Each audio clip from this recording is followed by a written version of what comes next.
choke, up, down.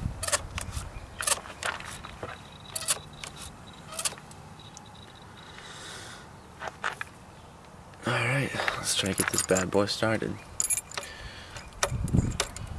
Regardless of that gas in it, it still sounds the same. Kill switch. Kickstand. Let's see what it sounds like.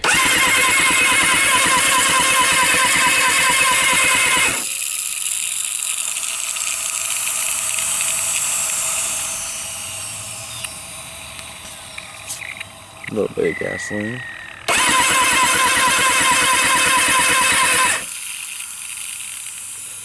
That's what it sounds like. Well, if I hook up any my gas tank, I took it off, but if I hook up my gas tank, it just mists out a little bit of gasoline right around here and here on all four of the carburetor. But I mean, choke works fine, everything works fine. It's in neutral, so I assume I don't have to pull on the clutch, but it sounds the same no matter what I do. I mean, if I pull back the throttle, all sounds the same. So, if you can tell me what's wrong with it, that'd be sick.